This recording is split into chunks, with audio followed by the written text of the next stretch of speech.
수요 예배 오신 여러분들 진심으로 환영하고 축복하고 사랑합니다. 우리 오늘 같이 은혜 나눌 말씀은 요한복음 17장 1절에서 8절 말씀 우리 같이 보도록 하겠습니다. 한 목소리로 봉독해 올려드립니다. 시작. 이 말씀은 살아계신 하나님의 말씀입니다. 예수께서 이 말씀을 하시고 눈을 들어 하늘을 우러러 이르시되 내 아버지여 때가 이르렀사오니 아들을 영화롭게 하사 아들로 아버지를 영화롭게 하소서. 아버지께서 아들에게 주신 모든 사람에게 영생을 주게 하시려고 만민을 다스리는 권세를 아들에게 주셨음이로소이다. 영생은 곧 유일하신 참 하나님과 그가 보내신 자 예수 그리스도를 아는 것이니이다. 아버지께서 내게 하라고 주신 일을 내가 이루어 아버지를 이 세상에서 영화롭게 하였사오니 아버지여 창세 전에 내가 아버지와 함께 가졌던 영화로서 지금도 아버지와 함께 나를 영화롭게 하옵소서. 세상 중에서 내게 주신 사람들에게 내가 아버지의 이름을 나타내었나이다. 그들은 아버지의 것이었는데 내게 주셨으면 그들은 아버지의 말씀을 지켰었나이다. 지금 그들은 아버지께서 주신 것을 다 아버지께로부터 온 것인 줄 알았나이다. 나는 아버지께서 내게 주신 말씀들을 그들에게 주었사오며 그들의 이것을 받고 내가 아버지께로부터 나온 줄을 참으로 아오며 아버지께서 나를 보내신 줄도 믿었사옵나이다. 아멘. 네, 오늘은 요한복음 17장인데요. 사실 예수님의 기도가 성경에 몇 군데 기록되어져 있습니다. 우리가 잘 알고 있는 마태복음에 나와 있는 겟세마네 기도도 나와 있고, 요 주기도문도 우리가 예수님이 가르쳐 주신 기도긴 하지만 어쨌든 주님이 가르쳐 주신 기도 가운데 하나가 있죠. 오늘 요한복음 17장이 예수님의 고별 기도라고도 불리면서 예수님이 남겨주신 기도 중에 가장 길게 기록되어진 말씀이 오늘 요한복음 17장에 있는 내용입니다. 이 요한복음 17장을 혹 다른 이름으로는 대제사장적 기도, 쉽게 말하면 하나님과 깨어진 관계를 회복하기 위해서 예수님이 중보적으로 기도해 주신 기도라고 해서 대제사장 기도라고 이야기합니다. 크게 세 단락으로 17장이 분리되어져 있는데요. 우리가 오늘 나눌 1장부터 이제 8절까지가 예수님 자신을 위한 기도가 나와져 있고요. 두 번째는 제자들을 위한 기도, 그리고 맨 뒤에 보면은 이제 후대 제자들, 쉽게 말하면 우리들에게 해당되어지는 기도를 드림으로 말미암아 중보적인 기도를 드린 게 바로 예수님의 이 요한복음 17장의 내용입니다. 먼저 이 예수님의 기도를 통해서 우리가 몇 가지 좀 살펴볼 수 있는 기도의 자세를 좀 살펴보고 우리가 본문으로 들어가려고 하는데요. 첫 번째 1절에 보면 예수께서 이 말씀을 하시고 눈을 들어 하늘을 우러러 이르시되라고 나와져 있습니다. 저희 말씀을 묵상하면서 어떤 생각이 들었느냐, 지극히 당연하지만 우리가 쉽게 간과하는 것이 있다. 그게 무엇이냐, 말씀을 들은 이후에 우리는 반드시 기도해야 한다라는 것입니다. 근데 많은 사람들이 사실은 우리가 매 예배 때마다 예배를 드리고 그리고 찬양을 부르고 기도를 하잖아요. 근데 기도를 하는데 우리가 습관적으로 기도를 하다 보니까 그 말씀에 대한 기도가 아니라 그냥 내가 하고 싶은 기도로 끝날 때가 종종 있는 것을 보게 되어집니다. 우리는 말씀을 듣고 그 말씀이 내 삶에 이루어지기를 위해서 기도해야 되리라 믿습니다.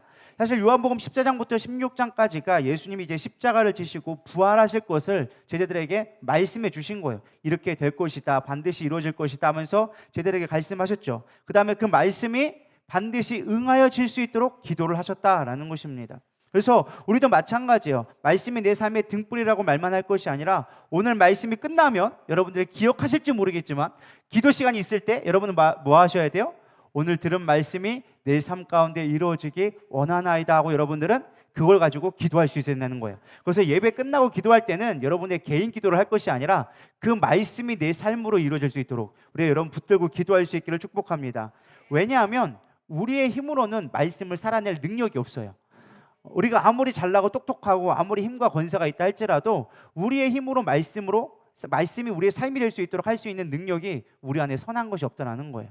우리가 아무리 선하다고 여기고 내가 아무리 의롭다고 여겨도 우리의 자체의 능력으로는 선을 이룰 수가 없어요. 그래서 성령님이 나의 안에 오셔서 그 말씀이 이루어지게끔 나를 인도해 달라고 간구할 때 말씀이 우리의 삶으로 될 수 있다라는 것입니다. 그래서 여러분들 항상 말씀이 끝나고 예배가 끝나면 뭐 해야 된다? 그 말씀대로 이루어 주옵소서. 내가 어떻게 해야 주의 말씀의 뜻을 이룰 수 있겠습니까? 라고 기도할 수 있는 자세를 갖기를 축복합니다.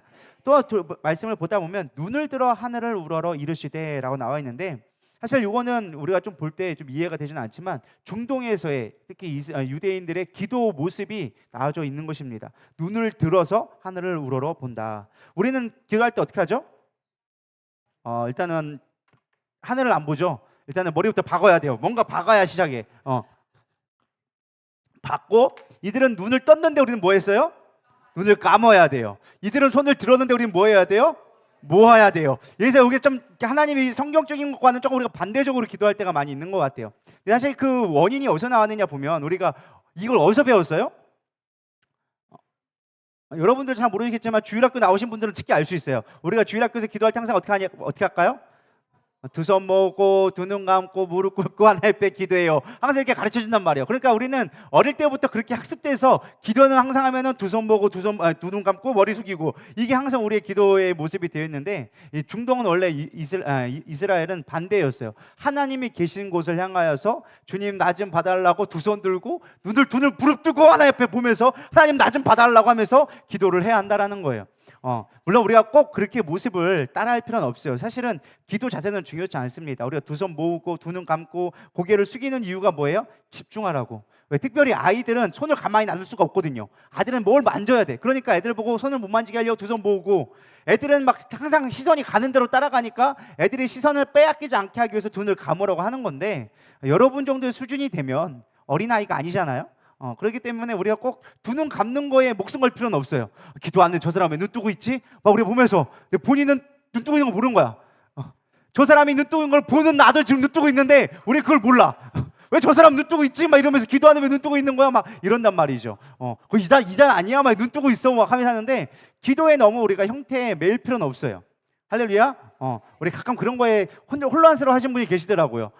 기도하는데, 목사님 기도하는데 다른 사람이 옆에서 눈 뜨고 있는데 그 목사님 그거 잘못된 기도 아니에요? 막 그러고 하는데 괜찮아요. 뭐 눈 뜨고 기도해도 뭐 괜찮습니다. 단지 우리가 눈 떠서 핸드폰 보고 있고 눈 떠서 딴 사람 감시하고 있고 이런 것만 안 하면 돼요. 할렐루야. 우리가 눈을 떠도 괜찮습니다. 오히려 저는 진짜 우리가 진실한 중보 기도할 때는 눈을 뜨고 기도하는 것도 되게 좋은 방법이 아닐까라는 생각을 하게 됐어요.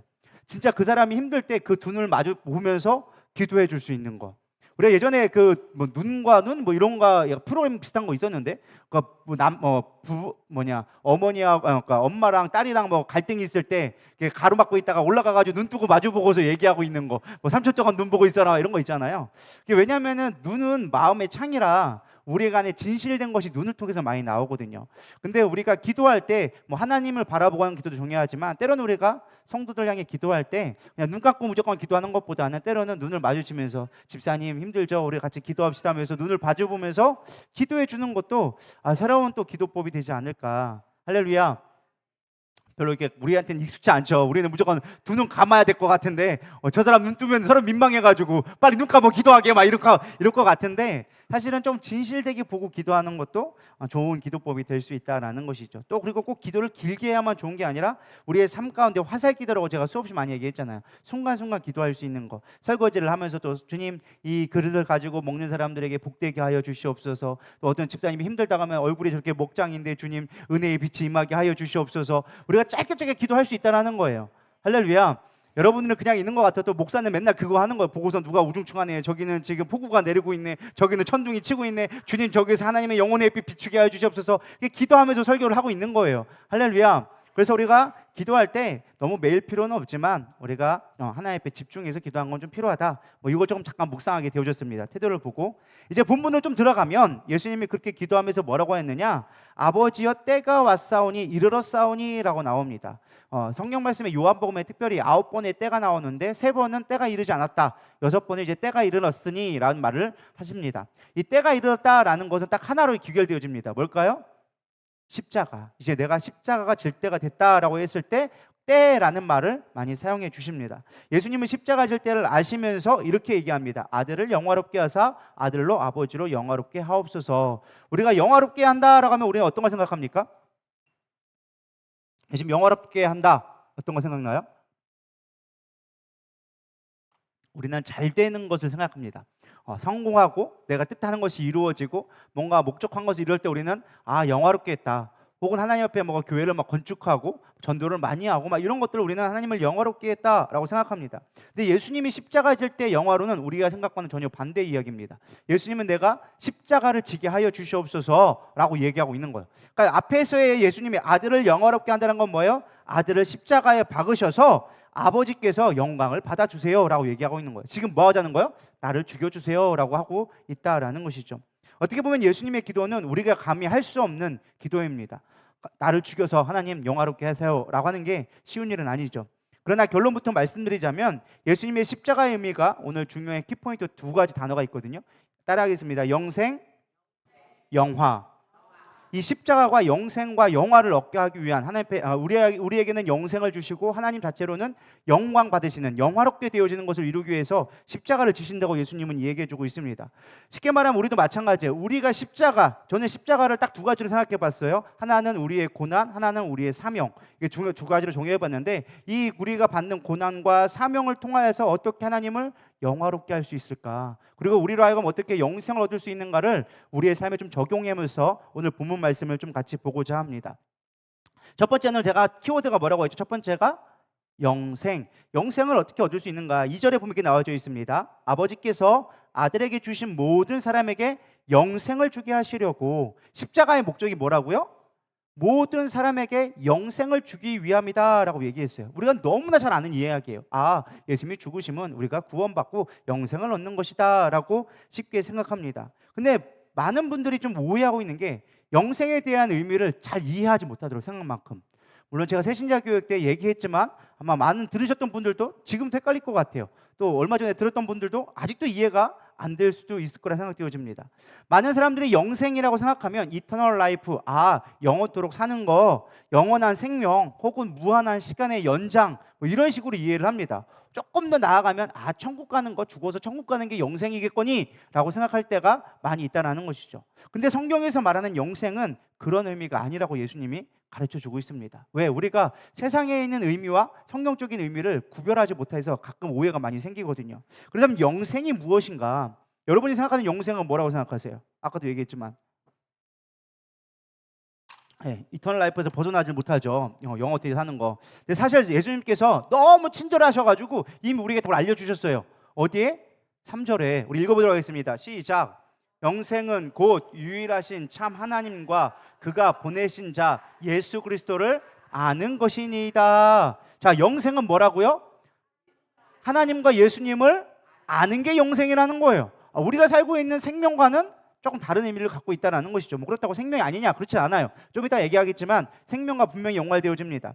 또 요한복음 3장 16절 여러분 잘 아시는 말씀 한번 암송해 볼까요? 시작. 하나님이 세상을 이처럼 사랑하사 독생자를 주셨으니 이는 그를 믿는 자마다 멸망하지 않고 영생을 얻게 하려 하심이라. 자, 이 두 말씀을 비교해서 좀 정리해 보면 우리가 영생은 예수 그리스도를 아는 것이라고 얘기했어요. 또 요한복음 3장 16절에 믿을 때 영생을 얻는다고 얘기해주고 있어요. 정리해보면 예수님을 아는 것은 그분을 믿는 것이다 라고 정리할 수 있을까요? 없을까요? 있다라는 것이죠. 우리가 그분을 믿을 때 우리는 그분을 알게 되어지는 거예요. 근데 중요한 건 이 믿음에도 단계가 있다라는 거예요. 믿음에도 쉽게 말하면 결이 있어요. 다 똑같은 믿음이라 보여도 똑같은 믿음이 아니라는 거예요. 우리가 눈에 안 보인다고 똑같이 생각하는데 믿음에도 단계가 있고 결이 있다라는 것입니다. 첫 번째 믿음의 단계는 무엇이냐? 지식으로 아는 단계예요. 오늘 꼭 새신자 교육하는 것처럼 느껴지는데 어쨌든 이 지식의 단계가 있는데 원어로 보면 호이다라는 말을 썼어요. 이 호이다라는 말은 알다, 이해하다라는 수준이에요. 성경 말씀을 읽고 그 성경 말씀을 깨닫는 거예요.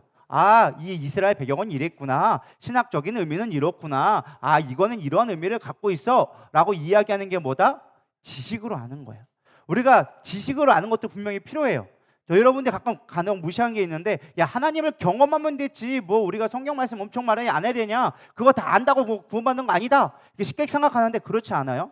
여러분들이 성경 말씀을 잘 보다 보면 성경에 수없이 많은 예수님을 만난 사람들이 나와요. 근데 우리는 그들이 예수님이 갑자기 나타나서 짠하고 한 방에 쫙 변하는 거 생각하지만 아니요, 그들의 문화를 이해해야 돼요. 그들은 말씀으로 삶이 되어진 사람들이에요. 그들은 12살이 되면 성인식을 거치면서 성경을 통째로 달달달 외울 정도로 문화 자체가 성경과 하나님이 일치되어진 삶을 살았어요. 그러니까 우리가 바울을 보면 거기 다메섹 도상 가다가 그 가운데 갑자기 예수님을 만나고 짠하고 변화된 것처럼 보이지만 아니요, 바울은요, 아예 어릴 때부터 가말리엘 수제자라면서 성경을 아예 다다달 외우고 성경을 너무나 잘 알았던 사람이에요. 근데 예수님이 경험되지 않으니까 그 모든 것들이 지식으로만 그쳐 있어서 잘못된 길을 갔던 거예요. 지식이 없어서가 그가 아닌 것이 아니라 지식이 깔려 있고 그 위에 하나님의 능력이 임하니까 그 말씀이 살아있는 말씀이 되어져서 역사돼서 변화된 삶을 사는 거예요. 예수님의 제자들, 예수님을 따라하지만 몰랐지만 예수님의 모르냐? 아니요. 예수님을 따라하니까 그 수없이 많은 지식이 쌓였기 때문에 성령이 임함으로 말미암아 변화된 삶을 살아갈 수 있었다라는 거예요. 그래서 성경 말씀을 모르면 안 돼요. 이해가 되시죠? 그러니까 여러분들은 성경 말씀을 많이 배워야 돼요. 지금 당장 못 깨달아도 많이 배우셔야 돼요. 왜요? 주님이 언제 역사할지 모르기 때문에 말씀을 아는 게 힘이 되어지는 거예요. 근데 우리가 착각하지 말아야 될 건 무엇이냐? 말씀을 안다고 그게 구원을 이루는 것이 아니다라는 거예요. 그게 내 안에 성령의 역사로 나를 변화시키는 진정한 예수님과의 온전한 교제가 되어질 수 있는 깊이 있는 단계로 가야지만 구원이 이루어지는 거예요. 이해가 되시죠? 근데 구원이 이루기 위해서는 기본적으로 속된 말로 밑밥이 깔려야 돼요. 이게 안 깔리면 아무것도 안 돼. 뭘 알아야 면장을 하지. 뭐 예수님이 뭐 했는지도 모르고 성경에서 뭘 얘기하는지 모르는데 우리가 구원을 이룰 수가 없다라는 거예요. 할렐루야. 우리가 구원을 그냥 하나님이 주시는 거라고 믿으면 돼요 라고 하지만 뭘 믿는지는 알아야 될 거 아니에요. 안 그래요? 주님이 날 믿게 하셨어. 믿어. 그게 끝이 아니라는 거예요. 그래서 두 번째 단계가 무엇이냐? 바로 신뢰하는 단계. 이 신뢰하니까 우리가 여기 많은 사람들이 헷갈리는데 이 원어를 보면 피스티오라는 말을 썼어요. 이게 무엇이냐? 믿다, 신뢰하다라는 거예요. 지식이 발전되어져서 내 마음으로, 머리에서 마음으로 오는 단계가 있어요. 이게 마음으로 믿어지는 단계예요. 이거는 정말 하나님을 신뢰하고 예수님이 나의 구원자이십니다, 나의 하나님입니다 라고 믿어지는 단계예요. 그러니까 옛날에 하면 예수님이 무리를 걸으셨다 하면 신화 속에 있는 이야기 그랬는데, 이게 믿음이 들어오면 어떻게 되느냐? 예수님이 진짜 무리를 걸으셨어, 예수님이 날 구원하셨어, 예수님은 하나님이야 라는 게 믿어지는 단계가 와요. 할렐루야. 이게 믿어져야 돼요. 그래서 말씀이 믿어지는 단계가 와야 돼요. 할렐루야. 여러분 2단계까지 가기를 소망합니다. 근데 문제는 뭐냐? 많은 크리스천들이 여기까지가 우리가 알고 있는 구원의 완성이라 생각하는 거예요. 근데 하나님의 계획은 거기서 그치지 않아요. 하나님의 계획은 내가 하나님이다, 너희가 나를 믿으면 너희를 구원받았어, 내가 너의 구원자야, 아는 것으로 끝나는 것이 아니라 하나님의 진짜 목적은 연합의 단계예요. 관계적인 믿음까지 나아가는, 연합의 단계로 나아가는 믿음을 원하세요. 그걸 성경에서 뭐라고 하느냐? 기노스코라는 말로 썼어요. 이곳은 성경에서는 하나님이 이걸 가르쳐 주려 하는데 도저히 가르쳐 줄 수 없으니까 어떻게 가르쳐 줬느냐? 남자와 여자가 부부관계를 통해서 서로의 벌거벗었음에도 불구하고 부끄럽지 아니하고 서로의 깊이 있는 것을 교제할 수 있는 한 몸이 되어지는 것으로 표현을 해서 내가 너희와 연합되어진 이 관계까지 나아가야 된다라고 가르쳐주고 있는 거예요. 히브리어로는 이를 야다라고 해요. 야다라는 말. 마태복음 1장 25절 마리아가 이제 성령으로 임신하게 되어지잖아요. 근데 이렇게 나와 있는 거예요. 아들을 낳기까지 동침하지 아니하더니 낳음에 예수의 이름을 예수라 하니라라고 기록해주고 있어요. 여기서 동침하지라는 말이 이 알다, 기노스코라는 말이 여기서 쓴 거예요. 야다라는 말을 썼는데 쉽게 말하면 부부가 연합되어지는 관계가 아는 것처럼 그렇게 해서 서로 알게 되어지는 깊이 있는 관계적인 알미 되어질 때, 서로가 연합되어지는 알미 되어졌을 때 온전한 구원이 이루어진다라고 이야기해주고 있다는 것입니다. 이해가 되시나요?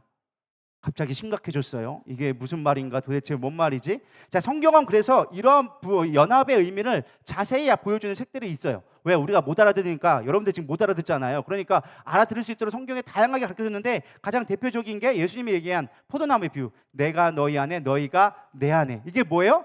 서로가 하나 되어진 단계예요. 너가 내 안에 내가 너희 안에 있는 것처럼 서로가 하나 되어져서 서로의 다른 개체이지만 하나가 되어지는 관계가 될 때 너희들이 열매를 맺게 되어진다, 구원받는 자가 되어진다. 이 예수님의 비유해주고 있고, 또 성경에 그런 비유들이 너무 많이 나와 있어요. 부부간의 연합처럼 아가서라든지 하나님과의 솔로몬과 이제 아가의 사랑, 혹은 호세아서라든지 하나님이 어떻게 우리를 사랑하는지 부부의 관계를 통하여져서 연합되어지는 관계로 나아가야 된다라는 것을 가르쳐주고 있다라는 것입니다.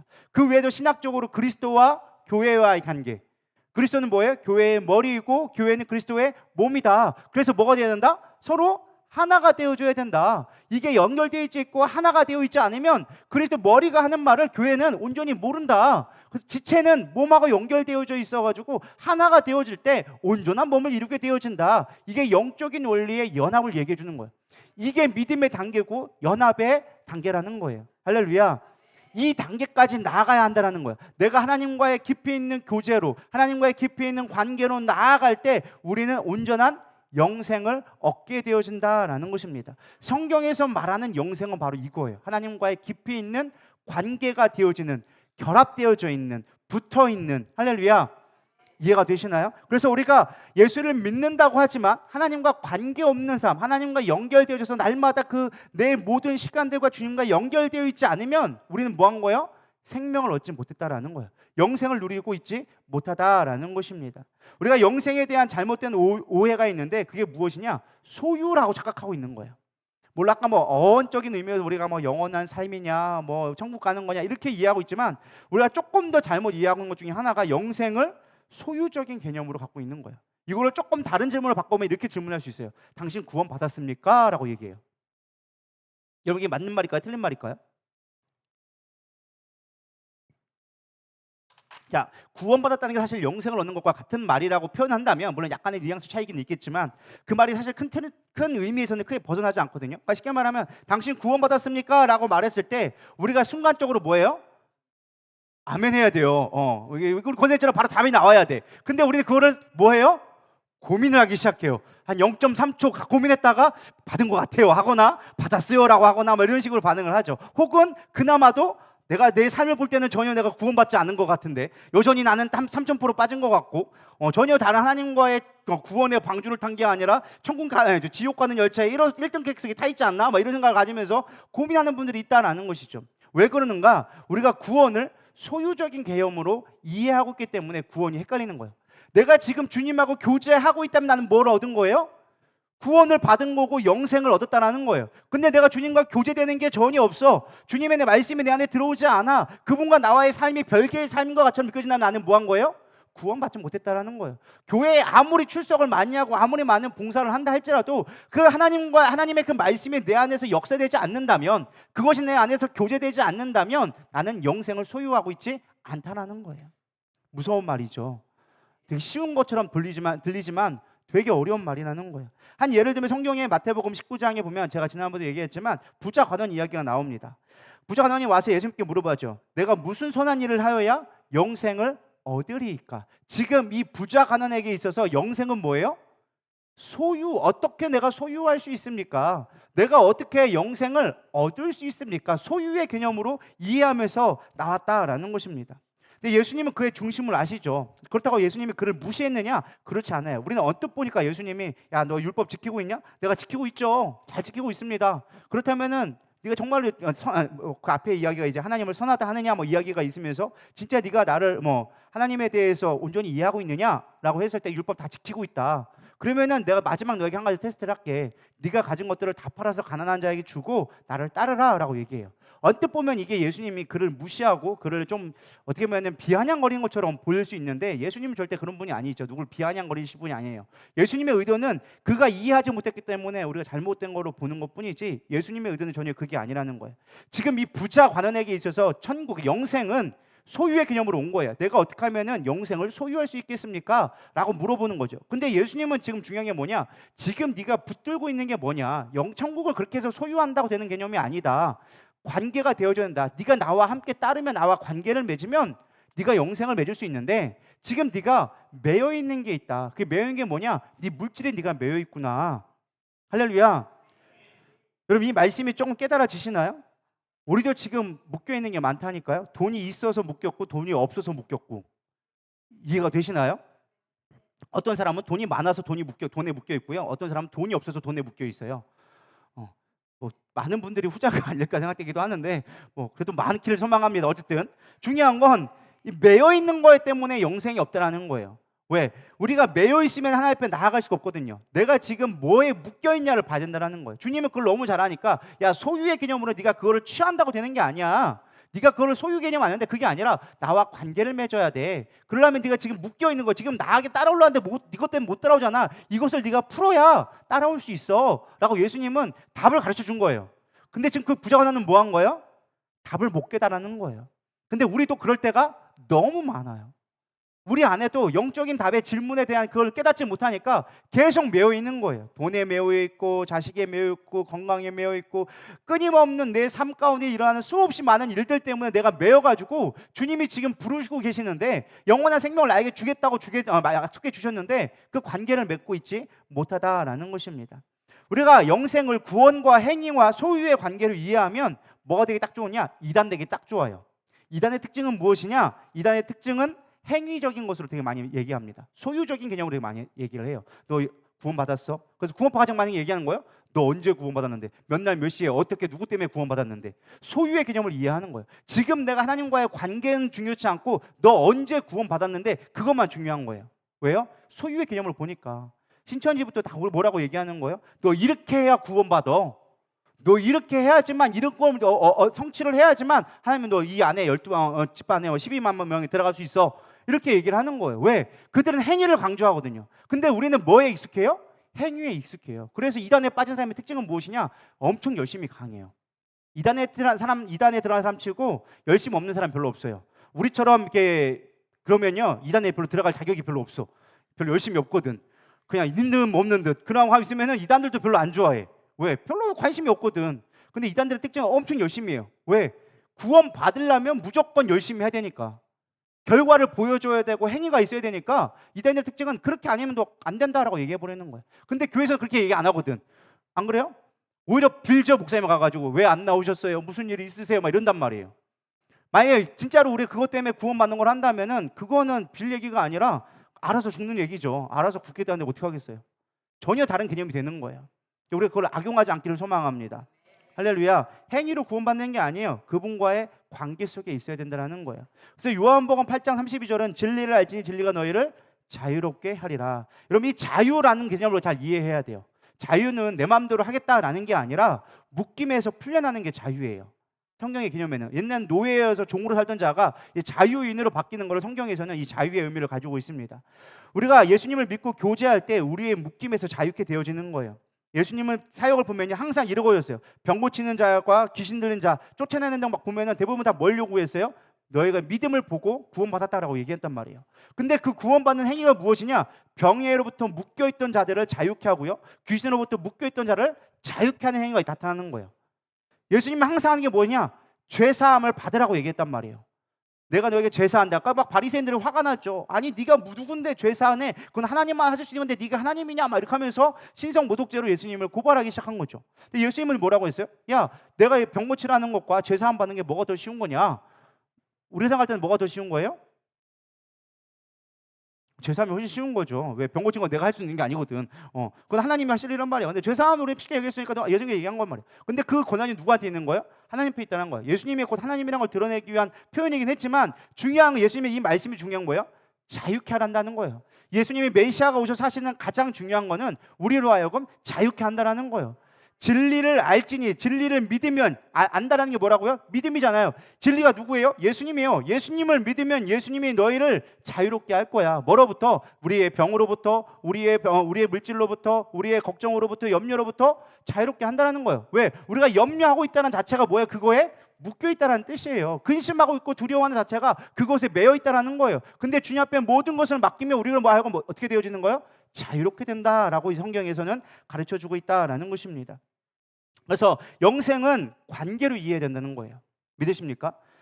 시간적인 개념이 아니라 우리가 관계적으로 이해해야 돼요. 생명을 이해할 수 있어야 된다라는 것입니다. 영생은 다른 말하면 사망의 반대말인데 생명으로 가는 거거든요. 이 생명이라는 의미를 우리가 알기 위해서는 가장 먼저 중요한 게 영생의 시간적인 개념을 버릴 수 있어야 돼요.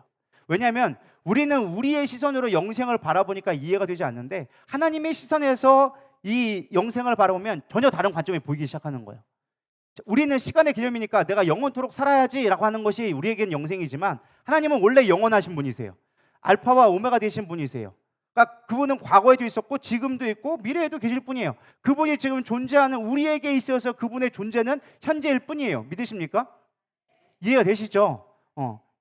아직 이해 안 되시고 저를 이렇게 보시는데, 자, 하나님은 여기도 계시고 여기도 계시고 여기도 계신 분이세요. 우리는 시공간이라는 물질 속에 매여 있지만 우리는 여기 속에서 계속 흘러가면서 시간 속에 살아가고 있지만 하나님은 여기도 계시고 지금 보고 있고 우리가 하나님을 느낄 수 있는 가장 유일한 시간대가 어디예요? 지금 여기. 믿으십니까? 미국에서가 아니에요. 내가 미국에 있는 거 하나님을 경험하는 게 아니라 지금 여기에 있는 하나님만 우리는 경험할 수 있는 거예요. 이해가 되시죠? 그래서 영원이란 개념은 우리가 영원토록 살아가는 육체적인 개념으로 보는 게 아니라 하나님과 같지만 영적인 관점으로 보는 거예요. 너희가 지금 영으로 나와 연결되어져 있으면, 관계되어져 있으면 그분은 영원이기 때문에 영원 속에 있는 너희가 되어진다라는 거예요. 이해가 되시나요?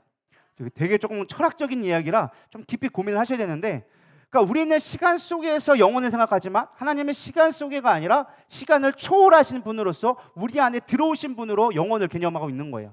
그러니까 너희가 나와 연결되어져 있으면 너희 가운데 이미 생명이 있다. 그러니까 영생이라는 개념 자체가 저는 이렇게 좀 해석했으면은 꼭 뭐 여러분 이해하기 좀 편할지 모르겠지만 영적인 생명을 얻는 삶이 영생을 얻었다라고 얘기한 거예요. 여러분 좀 더 이해하기가 편할 것 같습니다. 뭐 그렇다고 제가 전혀 이단의 이야기는 아니고 이 영적인 삶을 봐야 된다는 거예요. 그리고 특별히 또 봐야 되는 게 무엇이냐? 이 영생을 주기 위해서 주님께서 주신 말이 있는데 무엇이냐? 만민을 다스리는 권세를 주었다라고 나와져 있어요. 영생을 주게 하시려고 만민을 다스리는 권세를 아들에게 주셨음이로소이다라고 2절에 나와져 있는데요. 영생을 얻는 건 아무나에게 허락되는 게 아니에요. 쉽게 말하면 다른 종교에서 아무리 열심히 수행한다고 해서 영생을 얻을 수 있는 게 아니라는 거예요. 누구에게만? 오직 예수님에게만. 우리가 잘 알고 있는 내가 곧 길이요 진리요 생명이니, 예수님이 진리고 길이고 생명이라는 거예요. 그분이 곧 생명이라고 우리 가운데 이야기해주고 있다라는 것입니다. 그래서 예수님만이 그 생명의 주권자 되시고 그 권한을 받았다라고 성경 가르쳐주고 있어요. 마태복음 28장 18절 잘 아는 말씀 다 같이 읽어보겠습니다. 시작. 땅의 모든 권세를 내게 주셨으니. 자, 하나님께서 어떻게 돼요? 하늘과 땅에 있는 모든 것을 하나님이 나에게 주셨다라고 본인도 인정하고 계시다라는 거예요. 말씀해주고 계시다라는 거예요. 이 권세로 하여금 하나님이 주시는 건 무엇이냐? 우리로 하여금 영생을 얻게 하기 위해서 이 권세를 주셨다라는 거예요. 그 권세가 귀신을 쫓아내고 이 땅의 모든 죽은 자들 살릴 수 있는 그 하나님이 가신 절대적인 권세, 능력을 우리 가운데 주셨다라는 거예요. 근데 많은 사람들이 헷갈려하는 것 중에 하나가 만민을 다스리는 권세라고 얘기하니까 다스린다라는 의미를 지배와 통치의 의미로 많은 사람들이 생각을 합니다. 우리 성경을 볼 때 꼭 세상적인 의미로 쉽게 이해를 하는데 이 다스림은 많은 사람들이 좀 사전적인 의미로 본다면 나의 뜻을 타인으로 하여금 알게 하여서 나의 뜻대로 움직이고 어떤 변화되게 만드는 것을 다스림이라고 생각하고 있다는 거예요. 이해가 되시죠? 그러니까 제가 원하는 예를 들어서 야 저기 앞으로 가 했을 때 사람들이 그 말을 듣고 앞으로 갈 때 그걸 뭐 하는 거다? 다스리는 거다라고 생각을 한다라는 거예요. 근데 예수님의 말씀의 다스림은 그런 강압적인 의미가 아니라는 거예요. 그러니까 하나님이 이런 거, 예를 들면 이런 거죠. 너 예배 잘 안 드려? 그럼 하나님 뜻대로 안 살았네? 너 하나님의 벌 받을 거야. 하나님의 절대적인 권력으로 우리가 이렇게 다스림을 이해할 때가 있다라는 거예요. 근데 하나님은 그런 예수님의 말씀이 아니라는 거예요. 예수님의 다스림은 철저하게 섬김을 통해 생명을 누리게 하는 것이 다스림이라고 얘기해주고 있어요. 그러니까 다스린다는 개념이 무엇이냐? 그러니까 이게 좀 역지적인 좀 반대적인 의미로 잘 생각을 해야 되는데 여러분 좀 어려울 수 있는데 예수님은 오히려 뭐라고 얘기했느냐? 높아지려는 자는 낮아지고 낮아진 자는 오히려 높아지게 된다라고 오히려 역적인 걸 얘기해줘요. 그러니까 이게 역으로 되는 것을 얘기하는 거예요. 육으로 살아가는 것이 아니라 영으로 사는 가는 원리를 늘 말씀해 주시거든요. 섬길 때 되어진다. 그러면서 예수님이 마지막에 제대로 하신 게 뭐예요? 그들의 발을 씻기면서 내가 너희를 이렇게 섬김같이 너희도 이와 같이 섬기려고 본을 보였노라. 왜? 너희가 이 땅에 보냄을 받은 건 섬기려고 본을 받은 것이다. 높아지려고 하는 것이 아니라 낮아지려고 하는 것이다. 이것으로 하여금 생명이 풍성하게 되어진다라고 얘기해주고 있어요. 생명을 얻게 하는 것이다 라는 거예요. 그렇다면 생명이 무엇일까? 우리가 늘 고민하는 게 이 생명이 있다라는 것이 무엇일까라고 우리가 어려워하니까 영생의 의미도 헷갈려하고 우리가 신앙생활하는데 좀 어려워지는 거예요. 생명이 무엇이냐? 사실 생명은 하나님과 붙어있는 게 생명이에요. 예수님이 그 생명이에요. 예수님이 내 안에 있어야 내가 살아있는 거예요. 믿으십니까? 예수님이 떠난 상태를 성경에서는 사망이라고 그러고 사망은 하나님과 분리되어진 상태예요. 그러니까 하나님이 생명이고 예수님이 생명이니까 그분한테 연결되어 있고 그분이 내 안에 있을 때 나는 살아있는 존재가 되어지는 거예요. 그게 영적인 삶. 그래서 성령이 내 안에 임해야 돼요. 왜? 성령은 뭐니까? 그리스도의 영이니까. 그리스도의 영이 내 안에 임했을 때 내 영이 죽었던 내 영이 살아나서 하나님과 교제할 수 있는 하나님과의 관계가 회복되어질 수 있는 영적인 존재가 된다는 거예요. 왜? 우리는 죄로 인하여져서 하나님과 분리된 존재. 할렐루야. 너무 신학적인 얘기를 해서 좀 어렵나? 이해가 되시죠? 우리는 영적으로 하나님과 이미 영이 죽어있기 때문에 육체가 있고 생각이 있다 할지라도 하나님 보시기엔 뭐예요? 죽어있는 존재예요. 사망의 존재라는 거예요. 근데 하나님의 성령을 우리 안에 불어넣어 주시면 말미암아 뭐로? 말씀으로 그 말씀을 깨닫고 성령이 들어와서 그 말씀이 우리 안에서 생명이 되게 하신다는 거예요. 씨앗이 심겨지면, 그래서 예수님이 비유가 그거잖아요. 씨앗이 심겨져서 그것이 자라나면 생명을 많이 맺는 것처럼 우리 안에 말씀이 들어와서 성령이 그 말씀을 깨닫게 하심으로 말미암아 그냥 씨로만 있는 게 아니라 그 말씀이 내 안에서 변화되어지고 살아있는 것이 되어질 때 열매 맺는 삶을 되게 만든다. 그게 생명이라는 거예요. 이해가 되시죠? 그러니까 우리가 말씀을 듣고 깨닫고 내 삶이 되지 않으면 우리는 뭐 한 거예요? 영생을 못 누리는 거고 생명이 없는 거예요. 그렇다면 생명이 있는지 없는지 우리가 어떻게 할 수 있는가? 이게 중요한 문제잖아요. 첫 번째는요, 변화예요. 변화. 살아있다는 증거가 변화예요. 믿으십니까? 어린아이는 뭐가 되어져요? 자라나요. 근데 웬만큼 다 성장하면 어떻게 될까요? 멈춰요? 우리 몸은 절대 멈춰 있지 않습니다. 여러분들이 모르는 사이에도 지금도 세포가 수없이 자라나고 수없이 죽어가고 있어요. 근데 그 죽어가는 자체도 뭐 하는 거예요? 변하고 있는 거예요. 여러분들은 항상 낭낭 18세 같은데 나의 얼굴과 몸은 어느 순간 늙었어요. 제가 참 말을 못했는데 여러분들 나의 몸은 이미 늙어가고 있어요. 저도 거기에 포함되어 있거든요. 뭔가 하나씩 고장나고 있어요. 그럼 뭐 하는 거예요? 이미 내 몸이 변화되고 있다는 거예요. 그게 자체가 우리는 되게 슬퍼하고 힘들어하지만 그 자체가 내가 지금 뭐 하고 있는 거다? 살아있다라는 증거라는 거예요. 믿으십니까? 죽은 자는 변하지 않아요. 죽은 건 그냥 죽은 거예요. 썩어질 뿐이죠. 근데 살아있다는 자체가 뭐예요? 하는 거예요. 그리고 중요한 살아있다는 특징이 무엇이냐? 옛날부터 살아있다는 증거가 뭐였어요? 호흡을 하고 있는 자체가 살아있다는 거예요. 우리는 영적인 호흡을 해야 돼요. 영이 살아있으려면 뭐 해야 돼요? 기도해야 된다는 거예요. 우리가 기도하지 않는 건 뭐예요? 지금 내 영이 죽어있다. 여러분 숨참기를 얼마나 잘하는지 모르겠지만 영적으로 숨참기를 얼마나 잘하는지 모르겠어요. 제가 볼 때 여기 보면 거의 막 전문 스쿠버 다이버야. 막 숨 안 쉬고도 너무 잘 살아. 막 1000m씩 들어가도 막 전혀 부끄러우면 숨 차지가 않아. 막 그렇지 않기를 소망합니다. 우리는 날마다 숨 쉬어야 돼요. 잠수부가 되지 않기를 소망합니다. 깨닫는 자는 웃을 거고 모르는 자는 지금 뭔 말 하고 있나 그럴 거예요. 이 뭔 말인지 모르는 사람들은 아직도 집에 가서 생각할 것 같아요. 아마 제가 볼 때는 집에 가서 그 말이었구나 생각날 것 같은데 여러분 잠수부 되지 않기를 소망합니다. 우리는 러닝을 할 수 있어야 된다고 믿습니다. 러닝하는 게 뭘까요? 여러분 달리기 뛰어봐요. 어떻게 될까요? 호흡이 이렇게 된다는 거예요. 할렐루야. 제가 왜 그러냐? 제가 뛰어보니까 알겠더라고요. 이게 러닝을 하니까 제가 원래 이렇게 부정맥이 있었는데 뛰기를 요즘에 제가 한 6개월 넘게 하고 있잖아요.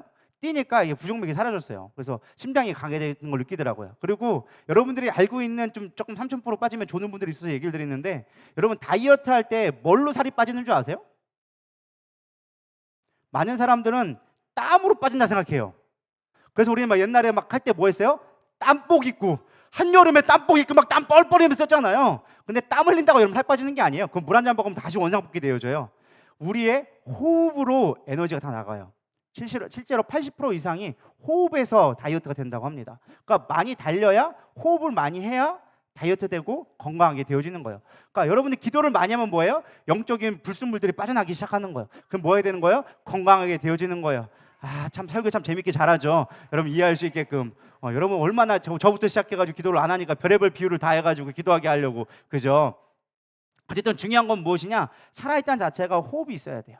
여러분들은 늘 호흡을 해야 살아있다는 증거가 되어지는 거예요. 그리고 살아있는 사람의 특징은 무엇이냐? 늘 움직여. 여러분 침대를 너무 가까이 하지 않기를 소망합니다. 실제로 침대를 가까이 하면요 똑같은 실험을 했대요. 똑같은 실험을 했는데 침대에 누워있는 사람하고 그냥 서 있는 사람하고 실제적인 신체적 능력을 비교했더니 불과 일주일 만에 3년이 늙었대요. 한 달인가? 하여튼 되게 짧은 기간이었는데 실제로 신체 나이가 3년이나 퇴보됐대요. 그러니까 똑같은 사람이 입종을 했는데 이게 누워있으면 그만큼 오래 누워있을수록 신체 나이가 퇴화된다는 거예요. 그게 죽어가는 증거예요. 믿으십니까? 그래서 활동을 해야 돼요. 우리는 계속 살아있는 역량이 나타내야 된다라는 것입니다. 예배도 살아있어야 돼요. 믿으십니까? 우리가 자는 건 뭐예요? 죽는 연습하는 거다. 그래서 이런 유명한 말이 있잖아요. 잠은 죽어서 열심히 자라. 깨어있을 때는 열심히 깨우고 살아라. 물론 우리가 건강한 삶을 위해서 뭐 6시간에서 8시간 자야 한다고 하지만 우리가 너무 많이 자는 건 사실은 더 오히려 건강에 해롭다고 얘기합니다. 그러니까 우리가 깨어 있어야 돼요. 삶 속에서 삶이 생명이 돋아나야 돼요. 움직임이 있어야 돼요. 여러분 영적으로도 막 이렇게 움직임이 활발하게 있어야 되리라 믿습니다. 할렐루야. 예배 가운데도 마찬가지예요. 예배의 핵심은 생명이거든요. 똑같은 찬양, 똑같은 말씀을 들어도 그 안에 생명이 있으면 우리는 변화되어지고 역동적이게 될 수밖에 없어요. 근데 생명이 없으면요, 아무리 다양한 시도를 할지라도, 아무리 이 목사가 쇼를 한다 할지라도 여러분 가운데 능력이 나타나지 않는 거예요. 별로 아멘들이 없으시네. 할렐루야. 여러분 가운데 그런 생명의 변화가 있어야 되리라 믿습니다. 그것이 살아있다는 증거예요. 내 안에 반응되어지는 게 살아있다는 거예요. 또한 우리가 살아있다는 증거 중에 하나가 뭐가 있을까 생각해 봤더니 감정이더라고요. 사람은 감정이 있어야 살아있는 거예요. 믿으십니까? 감정이 없으면 죽은 거예요. 로봇들은 감정이 없어요. 똑같이 움직이고 똑같이 다 하지만 감정이 없어요. 믿으십니까? 생각은 할 수 있어. 추리해. 뭐 요즘 AI에 나와가지고 뭐 질문하면 그거에 대한 추론을 하고 답은 낼 수 있지만 그 애들은 감정이 없어요. 감정은 하나님 우리에게 주신 선물이에요. 우리가 반응할 수 있다는 거예요. 뭔가 했을 때 그거에 대한 반응이 나올 수 있어요. 좋든지 싫든지 뭐 이런 반응이 나올 수 있다는 거예요. 그러니까 우리가 하나님 앞에 뭐 해야 된다? 반응을 해야 된다. 그게 영적으로 생명이 있다라는 증거가 될 수 있다는 거예요. 할렐루야. 마지막은요, 공급이 있어야 되더라고요. 여러분 살아있을 때 가장 중요한 증거가 뭔지 아세요? 먹는 거예요. 어떤 사람은 먹으려고 사는 사람도 있긴 하지만 중요한 건 우리가 먹을 때 살아있음을 느끼는 거예요. 제가 사실 제일 힘들어한 것 중에 하나가 금식이거든요. 금식하면은요, 살아있을 이유를 별로 못 느끼겠어. 제가 어쩔 수 없이 금식을 가끔 하려고 하긴 하는데 뭐 거의 1년 뭐 평생 가야 뭐 한두 번 할까 말까긴 하지만 어쨌든 금식을 가끔 한단 말이에요. 그럼 하면요, 사실 대부분이 제 욕정을 죽이기 위해서, 육체를 죽이기 위해서 사실은 대부분 금식을 하는데, 금식을 딱 하면요, 고기를 딱 끊는 순간 살 의미가 별로 없어져요. 그러니까 이 육신에 대한 뭐 정욕들이 다 사라져. 그냥 아무 생각이 없어. 그냥 오로지 먹는 거. 그것이 나의 존재의 이유인 거야. 먹기 위한 존재. 나는 그 끝나고 나면 뭐 먹지? 떡볶이를 먹어야 되나? 지금 치킨을 먹어야 되나? 막 유일하게 삶의 목적이 뭐예요? 먹는 거. 그러니까 사실 제가 보니까 살아있다는 증거가 먹는 데 있더라고요. 사람이 살 수망을 잊어버리면 먹는 데도 별로 관심이 없더라고요.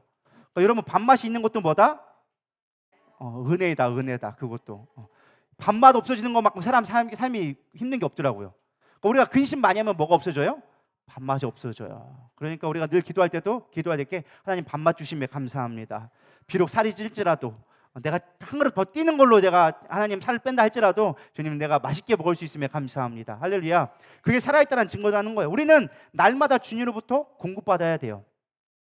제가 얘기했다고 앞에 것만 얘기하지 말고 중요한 포인트는 항상 뒤에 있으니까 잘 챙기세요. 베드로전서 4장 11절에 얘기합니다. 만일 누가 말하려면 하나님이 말씀하신 것이 하고 누가 봉사하려면 하나님이 공급하시는 힘으로 하는 것 같이 하라. 이는 범사의 예수 그리스도로 말미암아 하나님의 영광을 받으시게 하려 함이니 그에게 영광과 권능이 세세에 무궁하도록 있느니라. 자, 중요한 말이 이거예요. 영광을 받으시게 하는데 뭐 한다고요? 하나님의 공급하시는 힘으로, 하나님이 하시는 말씀으로 할 때 우리는 뭐 하게 되어진다? 영광을 얻게 되어진다. 뒤에 있을 얘기가 바로 영광인데, 우리가 생명이 있는 거 다른 데 있지 않아요. 하나님의 공급하시는 걸로 살아갈 때 생명이 있는 거예요. 왜? 붙어 있어야 생명이 있는 거예요. 믿으십니까? 가지가 열매가 많이 맺었지만 끊어지는 순간 가지는 더 이상 열매를 맺을 수 있을까요? 없을까요? 없어요. 왜요? 생명이 끊어졌기 때문에 죽은 거예요. 근데 우리가 붙어 있으면 뭐 하는 거예요? 열매를 맺게 되어져 있어요. 작게라도 열매를 맺어요. 크기는 크게 그 다음 문제예요. 중요한 건 뭐예요? 붙어 있어야 열매를 맺고 살아있다가 된다라는 거예요.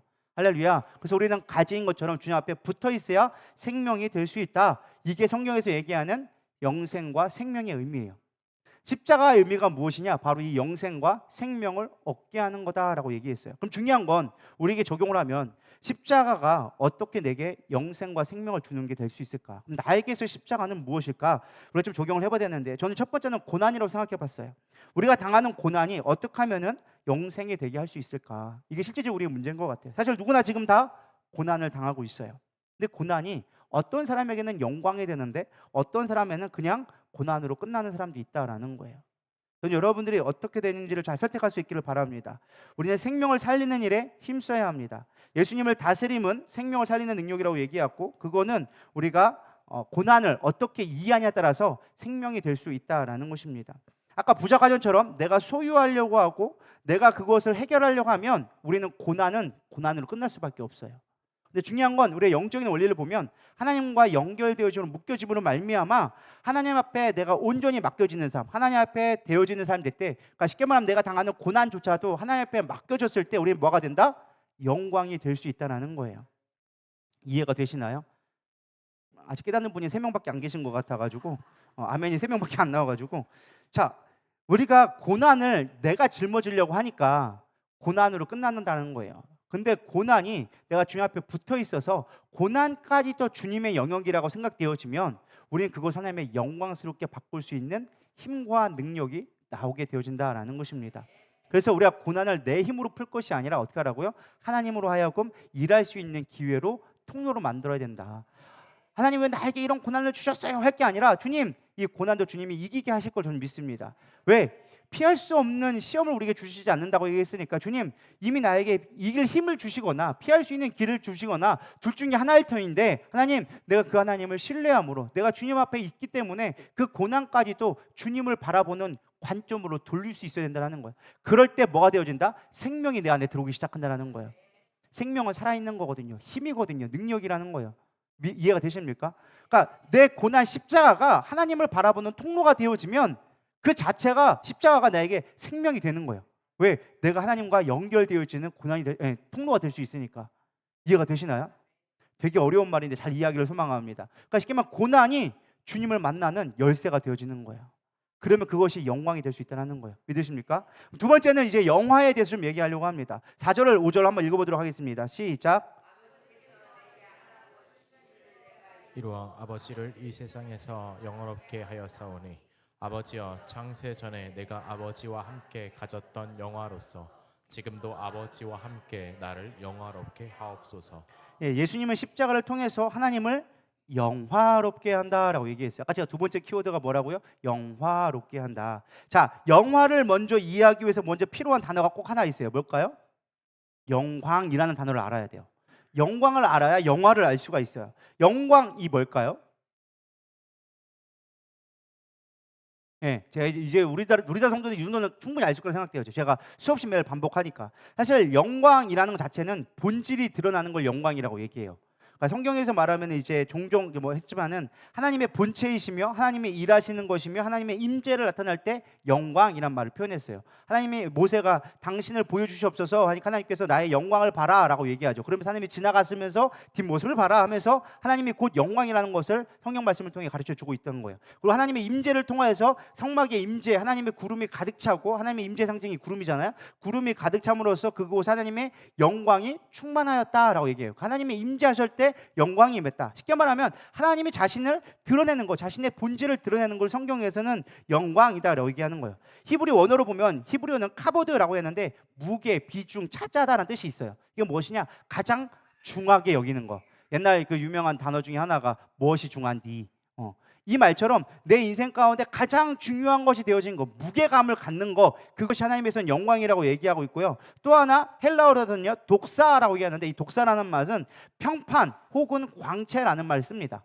그러니까 평판이라는 건 사람들한테 들리는 높임바 받는, 그러니까 평판이 높다 이런 말 하잖아요. 그게 높아지는 걸 얘기하고, 또 하나 이 광채는 빛을 비추다, 환하게 드러내게 하다, 드러내다라는 뜻을 할 때 이 독사라는 말을 썼다라는 거예요. 쉽게 말하면 영광이라는 자체가 하나님의 그 높으심을 스스로 드러내는 것을 뭐다?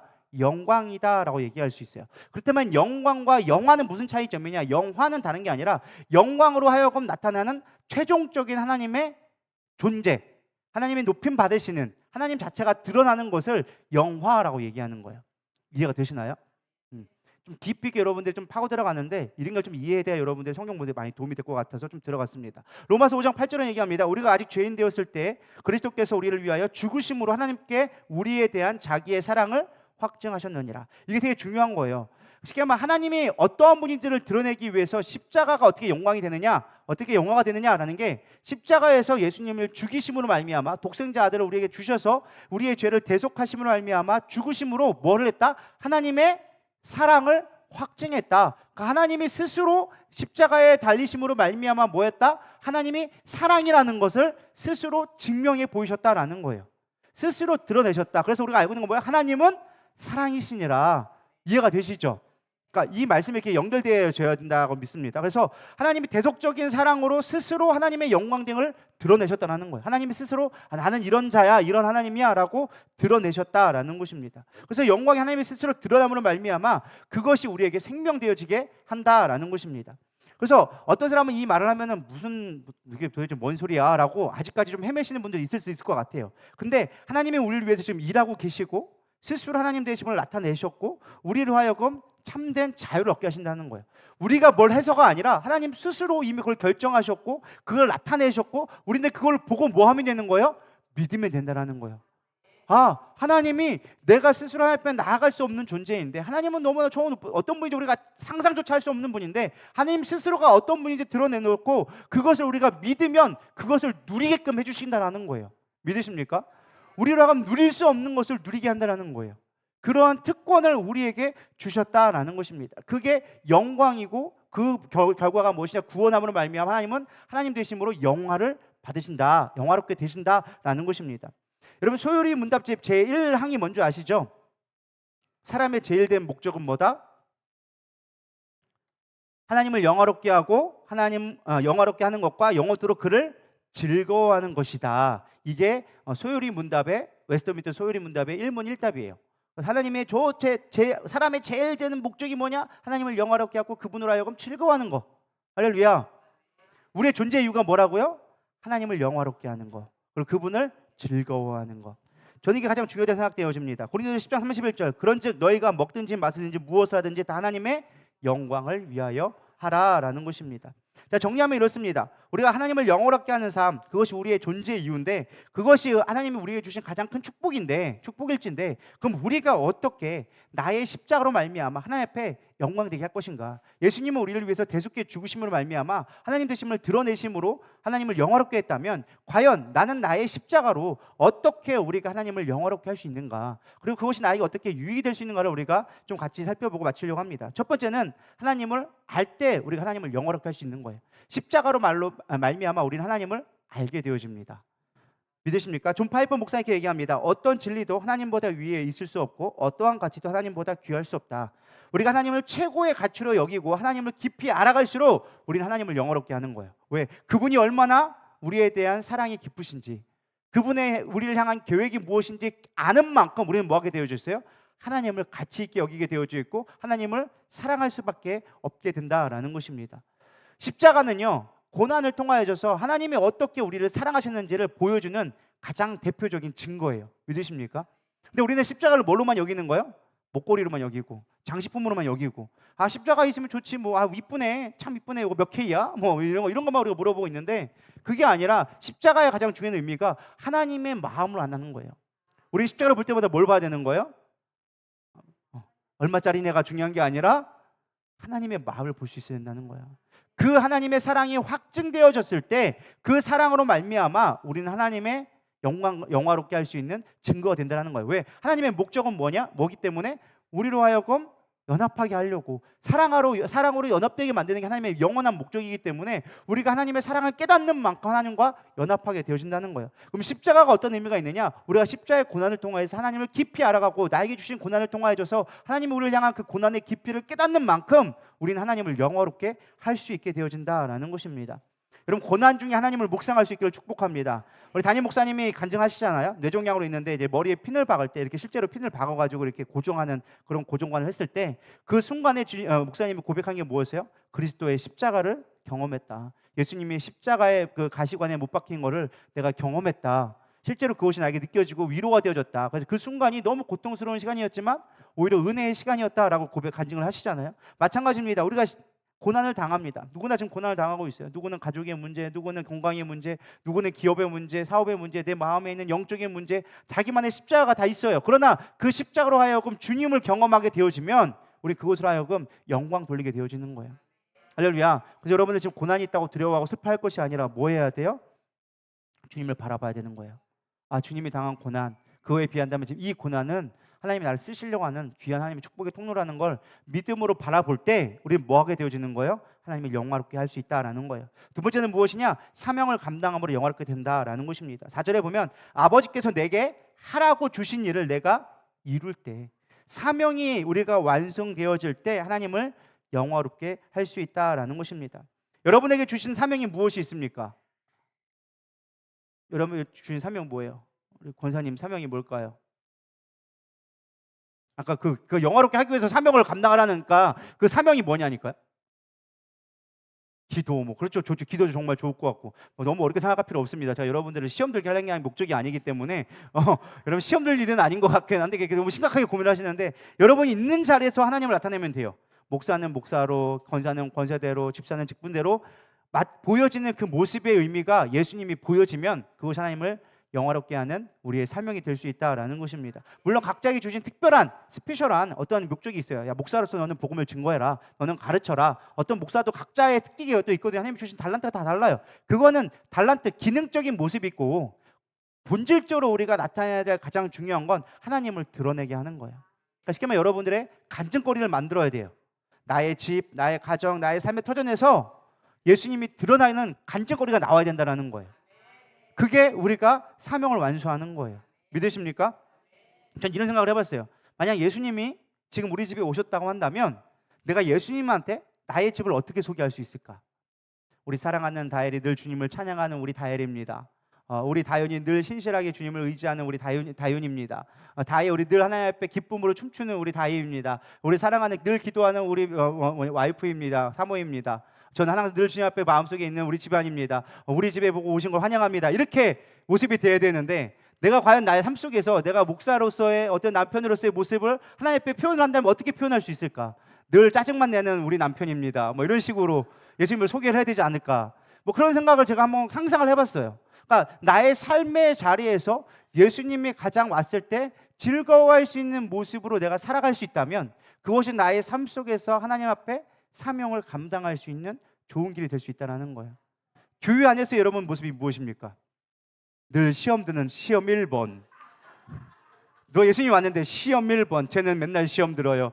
어디 갈지 모르겠어요. 탱탱볼이에요. 뭐 이러면은 사실 우리가 좀 애매하잖아요. 여러분 있는 자리에서 잘해야 돼요. 누가 와도 예수님이 딱 갑자기 오늘날 찾아와서 우리 여기 유집사님이 있는데 얼마나 신실한데요. 늘 주님을 위해서 기도하고 봉사하기 앞장서는 분이세요. 라고 소개할 수 있으면 그게 되는 거예요. 중요한 건 내가 그렇게 얘기하는 게 아니라 다른 사람이 나를 그렇게 볼 수 있어야 된다는 거예요. 이게 중요한 포인트예요. 나는 신실해. 나는 엄청 믿음 좋은데 딴 사람이 볼 때 아니면 그건 나 아닌 거야. 이해되시죠? 그래서 직분자를 세울 때 가장 중요한 게 뭔지 아십니까? 평판이 중요해요. 남들한테 인정을 받는 자, 남들한테 가족 가운데 온전히 믿는 자, 그런 자를 직분자로 세워라. 왜? 그렇지 않고는 덕이 되지 않으니까. 사람이 중요한 게 무엇이냐? 사람을 기쁘게 할 건 아니지만 사람한테도 인정 못 받으면 하나님 앞에 인정받기가 어렵다. 이해가 되시죠? 자, 옆 사람을 바라보시기 바랍니다. 자, 예수님한테 소개할 때 뭐라고 소개할 것 같아요? 그냥 눈치싸움으로 찾아봐 하지 마시고 진실된 마음으로 어떤 말로 소개할 수 있을 것 같아요? 예수님이 오셨어. 예를 들어서 나의 사모야 옆에 있는 김보홍 모사를 뭐라고 소개할래? 한다고 하면 여러분 뭐라고 소개하겠어요? 글쎄요 맨날 고집만 부리고 쉽지 않네요. 아무도 못 이겨요. 막 이러면은 우리가 생각할 수가 있다라는 거예요. 할렐루야. 그래서 내 평판을 내가 관리하는 게 내 사명 감당하는 거다. 좀 쉽게 얘기했죠? 이렇게까지 좀 자세하게 비유하는 목사가 많지 않아요. 할렐루야. 누가 이렇게 아껴줘 그러죠? 안 그래요? 사명하면 십자가를 져야 합니다. 막 전도해야 됩니다. 뭐 우리가 교회 뭐 100개 개척해야 됩니다. 막 이런 얘기를 하지 자기의 인생 관리하라고 잘 얘기 안 하거든요. 근데 여러분들의 얼굴을 관리할 수 있어야 돼요. 할렐루야. 그래서 말도 잘해야 되고 우리가 생각도 올바르게 할 수 있어야 돼요. 그게 우리가 사명 감당하는 중요한 길이다. 뭐 엄청 신령한 거 별로 중요치 않아요. 신령하다고 막 얘기하고 막 기도 엄청 많이 하는 거 중요하는데 천국 가는 게 별로 중요치 않아요. 천국 가면 맨날 얘기할 건데 뭘. 안 그래요? 기도는 여기서 하나님하고 내가 떨어지지 않으려고 하나님과 대화하는 거지. 천국 가면 기도는 의미가 없어요. 맨날 붙어서 얘기할 건데. 안 그래요? 뭐 병 고치는 거? 천국 가면 병이 없는데? 뭐 여기서 능력 있는 거 뭐 그 의미 있냐는 거. 이 땅에서 영혼 구원하려고 하나님이 주신 거지. 그게 우리 가운데 자랑거리가 아니라는 거예요. 우리의 자랑은 뭐예요? 이 땅에서 평판이 천국에서 가는 거예요. 믿으십니까? 우리 신실하신 권사님 이 땅에서도 죽음을 무릅쓰고 늘 믿음으로 살았습니다. 천국 가서 그 이야기 가는 거예요. 그건 그대로 천국에 가는 거예요. 믿으십니까? 근데 여기서 있는 능력은 아무것도 없어져. 그거는 아무 자랑거리가 안 돼. 천국 가면은 이 사람의 삶의 모습이 천국 가서 자랑거리라는 거예요. 할렐루야. 그렇게 되기를 소망합니다. 세 번째는 고난 중에도 믿음으로 바라볼 때 영화롭게 될 수 있다라는 거예요. 베드로전서 4장 16절 만일 그리스도의 고난을 받으면 부끄러워하지 말고 도리어 그의 이름으로 하나님께 영광을 돌리라. 고난을 받을 때 뭐 하라고? 아까도 얘기했지만 하나님을 의지함으로 하나님의 이름으로 그 능력으로 고난을 이겨내라는 거예요. 그래서 하나님을 나타내라는 거예요. 이런 고난이 오면 반드시 이길 수 있다. 할렐루야. 안 될 것 같다 하나님은 반드시 이기게 하신다. 우리 그걸 믿고 나가면 하나님이 일하시고 하나님 앞에 영광 돌리게 된다는 거예요. 어차피 우리가 할 수 있는 거 없어요. 주님이 하시게 해야 한다라는 것입니다. 요한복음 16장 33절, 바로 예수님이 기도하기 직전에 마지막 하신 말씀이 무엇이냐? 이것을 너희에게 이르는 것은 너희로 내 안에서 평안을 누리게 하려 함이라. 세상에서 너희가 환난을 당하나 담대하라. 내가 세상을 이기었노라. 주님이 이미 십자가에 달기 전부터 이겼다고 선언하셨어요. 그리고 그 목적이 무엇이냐? 네 안에 평안 있게 하려고. 두려워하고 염려하지 마. 그건 너희 것이 아니야. 그건 마귀가 주는 것이야. 너희는 내가 이미 세상을 이겼으니까 평안하면 돼. 할렐루야. 우리에게 하시는 말씀이라고 믿습니다. 여러분, 세상을 이기기를 소망합니다. 세상에 흔들리지 마시고 두려워하지 마시고 매이지 마시고 이기고 승리하고 나가기를 축복합니다. 네 번째는 하나님을 기쁘게 함으로 영화롭게 한다라는 거예요. 요즘에 제가 제일 자주 기도하는 제목이 이겁니다. 하나님 존재 자체를 기쁘게 해주세요. 믿으십니까? 히브리서 11장 6절, 믿음이 없이는 하나님을 기쁘시게 하지 못하나니 하나님께 나아가는 자는 반드시 그가 계신 것과 또한 그가 자기를 찾는 자들에게 상 주시심을 믿어야 할지니라. 우리는 하나님을 기쁘게 할 것은 생각을 많이 하는데 하나님 자체를 즐거워하지는 않는 것 같아요. 많은 사람들이. 여러분, 예배가 즐겁습니까? 근데 왜 예배 빠지고 딴 데 놀러 갔는데? 하나님 1번이 아니란 뜻이죠. 결혼은 사촌 왜 조카들 결혼하는 건 중요해도 예배는 별로 안 중요하거든. 왜 그래요? 지금 조카가 더 중요하다는 거예요. 정말 하나님이 기뻐하고 즐거워한다면 우리는 기뻐하는 걸 찾게 되어져 있어요. 사람은 누구나 기뻐하는 것을 찾게 되어져 있어요. 자기가 좋아하는 것을 찾게 되어져 있어요. 믿으십니까? 전 여러분들이 하나님이 1번 순위 되기를 축복합니다. 운동해야지 해서 운동하는 게 아니라 운동 자체를 즐거워할 수 있어야 되는 거예요. 믿으십니까? 제가 보니까 그렇더라고요. 제가 헬스를 가는데 요즘에 제가 많이 생각을 바꾸려고 하는 게 헬스 사실 쉽지 않거든요. 처음에는 즐거움 몇 번 해요. 그러니까 한두 달은 되게 재밌게 하거든요. 몸이 변하거든요. 몸이 발고 뱃살도 빠지는 것 같고 체중도 숫자가 뚝뚝뚝 떨어지니까 보이니까 재밌어. 근데 이게 어느 정도 가면 정체기가 와요. 아무리 운동해도 변화가 없어요. 몸이 변화가 없고 그리고 힘들어. 피곤해. 재미없어져. 근데 중요한 거는 그렇게 해서 안 하잖아요? 또 다시 망가지는 거야. 제가 깨달은 게 그거예요. 그 자체를 즐겨하자. 운동 자체를 즐겨할 수 있으면은 가지 말라도 가게 되어져 있어요. 그냥 눈 떠서 그냥 가게 되는 거예요. 왜? 재밌으니까 가는 거예요. 할렐루야. 우리가 하나님을 그렇게 대해줘야 되리라 믿습니다. 하나님 즐거워야 돼요. 성경 보세요. 성경 보세요 하는데 여러분 성경 안 보잖아. 왜요? 재미가 없으니까. 즐겁지 않으니까 안 보는 거예요. 우리 기도해야 됩니다. 맨날 설교하는 게 대체 뭐예요? 기도하고 말씀 보세요 하는데 우리 안 하잖아. 왜 그래요? 재미없으니까. 근데 재밌잖아요? 하지 말라도 해. 진짜 그 즐거운 사람들은요, 죽인다고 해도 그거 해. 왜? 그게 소중한 거고 그게 즐거우니까. 북한 가봐요. 중국 가봐요. 거기는 성경 보지 말라고 뺏어가고 죽인다고 해도 성경책 보고 있어. 그러니까 더 봐. 더 열심히 봐. 근데 우리는 보라고 해도 안 봐. 사람의 심리가 참 웃긴 게 청개구리의 은사가들이 많아가지고 저부터 시작해가지고 보라고 하면 잘 안 해. 기도하라고 하면 잘 안 해. 근데 놔두면 지가 알아서 잘해. 할렐루야. 여러분, 하나님을 찾을 수 있는 자들을 소망합니다. 그 자체로 즐거워할 수 있어야 된다라는 것입니다. 마지막입니다. 모든 것을 책임져 주실 하나님을 영화롭게 여기라라는 것입니다. 5절에 보면 아버지여 창세전에 내가 아버지께 함께 가졌던 영화로서 지금도 아버지와 함께 나를 영화롭게 하옵소서라고 나왔는데요. 저는 이 말씀을 가만히 묵상하면 도대체 이 말씀이 무슨 말씀입니까? 왜 이 말씀을 주셨을까라고 생각해봤는데 가만히 묵상하니까 하나님은 모든 영광을 버리고 이 땅에 오셨거든요. 근데 그 영광을 도로 찾아가세요. 그게 빌립보서 2장 6절에서 11절에 나와져 있습니다. 그는 근본 하나님의 본체시나 하나님과 동등됨을 취할 것으로 여기지 아니하시고 오히려 자기를 비워 종의 형체를 가지사 사람과 같이 되셨고 사람의 모양으로 자기를 나타나사 자기를 낮추시고 죽기까지 복종하셨으니 곧 십자가에 죽으심이라. 이러므로 하나님이 그를 지극히 높여 모든 이름 위에 뛰어난 이름을 주사 하늘에 있는 자들과 땅에 있는 자들과 땅 아래에 있는 자들로 모든 무릎을 예수의 이름에 꿇게 하시고 모든 힘으로 예수 그리스도를 주라 시인하여 하나님 아버지께 영광을 돌리게 하셨느니라. 오늘 말씀에 있는 영을 딱 한마디로 딱 줄여준 거예요. 하나님은 모든 영광을 버리고 이 땅에 오셨어요. 가장 낮은 자리로 오셨어요. 근데 하나님께서 뭐 하셨다고요? 그 예수의 이름으로 말미암아 하나님 되심을 나타내심으로 가장 영광을 나타내게 하셨다. 영광 하나님을 드러내는 거거든요. 낮아짐으로 말미암아 하나님을 나타나셨다라는 것입니다. 전 이걸 적용해봤어요. 우리가 여전히 내려놓지 못하는 것들이 너무 많아요. 나의 영광들이 너무 많아. 그렇지 않나요? 내가 인정받기를 원하고 내가 높여지기를 원하고 내 뜻이 관철되기를 원하고 내가 내려놓지 못하니까 하나님의 영광을 나타내지 못하는 거예요. 하나님의 영광을 나타내기 위해서는요, 내가 낮아지면요 하나님이 높여주세요. 믿으십니까? 내가 높아지려고 하면 내 한계에 부딪힐 수밖에 없어요. 근데 예수님이 말씀하냐, 낮아지라. 그럼 너희가 높임 바 되리라. 할렐루야. 낮아진다고 해서 세상적으로 높아진다 이런 개념은 아니에요. 그럼에도 불구하고 하나님이 우리가 낮춰주면 낮춰질수록 하나님은 반드시 우리를 영화롭게, 우리를 하나님의 나타나시는 증거로 우리를 쓰신다라는 것입니다. 로마서 1장 21절 하나님을 알 때 하나님을 영화롭게도 아니하고 감사하지도 아니하고 오히려 생각이 허망하여지며 미련한 마음에 어두워졌나니 우리가 그렇게 하고 있다라는 거예요. 허망한 것에 마음 뺏기고 있잖아요. 세상이 썩어질 것에 마음 뺏기고 있고 두려워하면서 미련한 마음으로 우리가 하나님을 바라보지 못하는 어두움에 빠지게 될 때가 너무 많다라는 거예요. 저는 여러분들이 하나님 앞에 나아갈 수 있기를 축복합니다. 영광하게 나타날 수 있는, 하나님은 어차피 나의 삶의 주인 되심을 고백한다면 맡길 수 있어야 된다는 거예요. 그게 진짜 우리가 영생을 얻는 거고 하나님을 영화롭게 하는 거예요. 하나님은 나의 삶을 통해서 하나님 되심을 반드시 드러내십니다. 믿으십니까? 여러분이 원든 원하지 않든 여러분으로 하여금 하나님은 우리를 불러주셨다면 반드시 영화롭게 한다는 거예요. 그래서 여러분들이 저는 무엇보다 하나님을 높였으면 좋겠어요. 좀 내 것 좀 영화로 받는 거, 내가 좀 높임 받는 거 내려놓으면 좀 어때요? 그거 내려놓는다고 안 죽어요. 자존심? 그거 내려놓는다고 해서 별로 안 생기더라고요. 근데 우리는 그 자존심 못 내려놓잖아요. 저부터도 그래요. 손해보면 안 되잖아요, 우리는. 근데 우리가 그 손해본다고 해서 죽는 거 아니더라고요. 근데 우리는 손해보는 거에 되게 막 목숨 걸고 내 자존심 상하는 거에 엄청 목숨 건단 말이에요. 근데 주님은 내려놔라. 그러면 내가 높여줄게. 저는 우리 담임 목사님을 제가 존경하는 이유 중에 하나가 그런 모습이 삶으로 드러나는 거예요. 자신을 비우고 자신을 낮추고, 사실 가끔 보면요, 담임 목사님 보면 조금 제가 볼 때는 미련할 만큼 자신을 낮출 때가 있어요.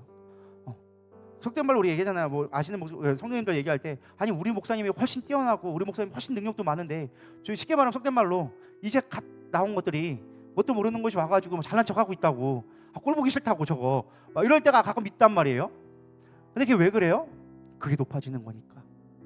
우리가 볼 때는 왜 저렇게 하지? 저거 왜 목사님 뭐가 도대체 부족하게 저러실까? 그런 생각이 들 때도 있지만 그것이 그리스도의 모습이고 하나님을 영화롭게 하는 것이니까.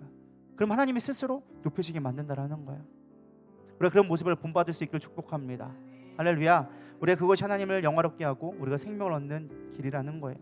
우리 이 시간 찬양하면서 나가면 좋겠습니다. 내는 주의 영광을 보내. 주님, 내 삶 가운데 십자가가 있지만, 지금 내가 당하는 고난 너무나 힘들지만, 그러나 주님, 그걸 통해서 하나님의 영화롭게 하실, 영광 받으실 그 주님을 내가 찬양하기 원합니다.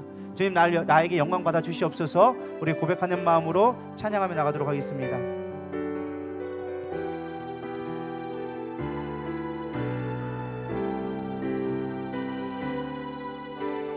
내는 주의 영광을 보내. 내는 주의 영광을 보내.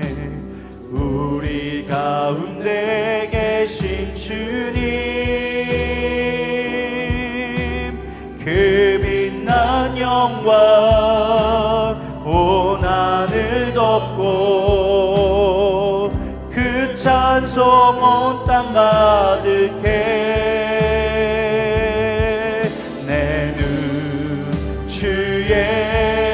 영광을 보내. 찬송 가운데 서신 주님, 주님의 얼굴은 온 세상 향하네. 권능의 팔을 드셨네. 주의 영광 이곳에 가득해. 우린 선의 주님과 함께 찬양하며 우리는 전쟁하리. 모든 영광 죽을 때까지. 하늘 아버지 우리 새롭게 하사 열방 중에서 주를 섬기게 하소서. 모든 나라 일어나 찬송 부르며 열방의 주님을 보게 하소서. 주의 영광 이곳에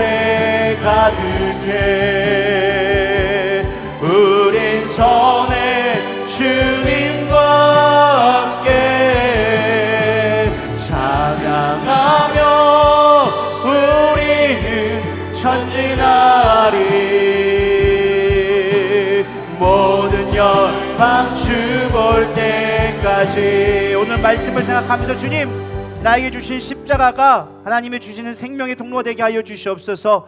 나에게 주신 십자가가 하나님을 영원롭게 하는 통로가 되게 하여 주시옵소서. 오직 주님 안에 내가 하나님에 연합되어져서 주님을 신뢰함으로 주님을 높이는 나의 삶이 되기를 원합니다. 주님, 나와 함께 하여 주시옵소서. 우리 고백하며 우리 주여 한번 부르며 기도하며 나가겠습니다. 기도하시겠습니다. 주여 하나님, 오늘 내가 말씀을 들었습니다. 그 말씀이 내 안에 생명되게 하여 주시옵시고 하나님의 영원한 생명 가운데 거하게 하여 주시옵소서. 주님과 영원한 연합 가운데 가게 하여 주시옵소서. 오늘 흔들렸던 나의 마음들, 빼앗겼던 나의 시선들, 생각들 이제 주님 앞에 고정되기를 원하오니 주님 안에 붙어있게 하여 주시옵소서. 그로 인하여서 내 안에 풍성한 생명이 흘러넘치게 하여 주셔서 나뿐만 아니라 나로 인하여서 내 배에서 생수의 강이 흘러넘쳐 나와서 하나님 많은 영혼들을 살리고 먹이고 입힐 수 있는 하나님 그러한 영원한 생명의 풍성함이 내 안에 흘러넘치게 하여 주시옵소서. 우리 예배의 생명이 넘치기를 원합니다. 우리 안에 다시금 기도가 회복되기를 원합니다. 우리 안에 찬양이 회복되기를 원합니다. 말씀의 삶이 되어주는 능력이 우리 안에 있게 하여 주시옵소서. 또 하나님, 우리의 아버지의 삶을 통하여줘서 때로는 고난이 있지만 그 고난을 통하여줘서 하나님의 살아계심을 나타내는 하나님의 영광됨을 나타내는 통로가 되게 하여 주시옵소서. 나의 힘으로 할 수 없습니다. 나의 능력으로 이뤄갈 수가 없습니다. 그러나 주님의 그 주신 십자가가 나에게 능력 되어줘서 하나님 되심을 나타내는 통로 되게 하여 주시옵소서. 나는 연약합니다. 나는 힘이 없습니다. 나는 지혜가 부족합니다. 그러나 주님이 하실 일을 기대하며 주님 앞에 의뢰하며 주님을 신뢰하며 나가오니 주님 이 시간 우리 가운데 함께 하여 주시옵소서. 주님, 나의 길을 인도하여 주시옵시고 나를 보호하여 주시옵시고 오직 하나님 되심을 나타나는 통로로 쓰임받게 하여 주시옵소서. 이 시간 가운데 아버지 연약한 자 있습니까? 마음에 눌린 자가 있습니까? 두려워하고 낭망하는 자가 있습니까? 자유케 하여 주시옵소서. 매여있는 그것으로부터 자유케 하여 주시옵소서. 가족에게 매어져 있습니까? 건강에 매어져 있습니까? 물질에 매어져 있습니까? 관계에 매어져 있습니까? 진리로 자유케 되리니 하나님으로 자유함을 누리게 하여 주시옵소서. 오늘 요즘 은혜가 필요합니다. 함께 하여 주시옵소서. 하나님, 오늘도 우리가 주님의 십자가를 붙들기를 원합니다. 때로는 그 십자가가 나에게 너무 무겁고 짐되어지고 힘들어져서 그 십자가를 포기하고 싶어 하지만 그러나 그 십자가가 하나님이 주신 십자가임을 믿습니다. 그것이 사명되게 하여 주시옵시고 견디고 반드시 이겨내어져서 하나님 되심을 나타내는 통로 되게 하여 주시옵소서. 나는 힘이 없습니다. 나는 두렵습니다. 염려되어집니다. 그러나 주님이 하실 것을 믿기에 주님이 반드시 승리케 하심을 믿기에 주님 이것이 십자가가 영광되기를 원하오니 함께 하여 주시옵소서. 내게 생명 주게 하여 주시옵소서. 하나님 고난 가운데 기도로 포기하지 않게 하여 주시옵시고 숨쉬게 하여 주시옵시고 주님이 공급하시는 힘으로 살아갈 수 있도록 주님 역사하여 주시옵소서. 이 가운데 또 하나님 관계로 인하여져서 아버지 건강으로 인하여져서 물질로 인하여져서 여러 가지 힘들어서 숨쉬기조차 힘든 자들이 너무나 많이 있습니다. 그러나 주님 하나님께서 하심을 믿음으로 고백하며 나가기를 원합니다. 이것이 축복되게 하여 주시옵시고 하나님 되심을 나타내는 증거되게 하여 주시옵소서. 능력도 하여 주시옵소서. 모든 권세를 우리 가운데 주신다 말씀하셨사오니 하나님 그 권세가 내게 있게 하여 주시옵시고 반드시 생명을 살리는 일에 우리가 쓰임받을 수 있도록 역사하여 주시옵소서. 오늘도 그렇게 우리 가운데 역사하실 주님을 기대하며 소망하며 주님을 사랑하며 예수님의 이름으로 감사하며 기도드렸사옵나이다. 아멘. 주기도문 하심으로 3일 밤 예배를 마치도록 하겠습니다. 하늘에 계신 우리 아버지여, 이름이 거룩히 여김을 받으시오며 나라의 임하옵시며 뜻이 하늘에서 이루어진 것 같이 땅에서 이루어지이다. 오늘날 우리에게 일용할 양식을 주옵시고 우리가 우리에게 죄진 자를 사하여 준 것 같이 우리의 죄를 사하여 주옵시고 우리를 시험에 들게 하지 마옵시며 다만 악에서 구하옵소서. 나라와 권세와 영광이 아버지께 영원히 있사옵나이다. 아멘.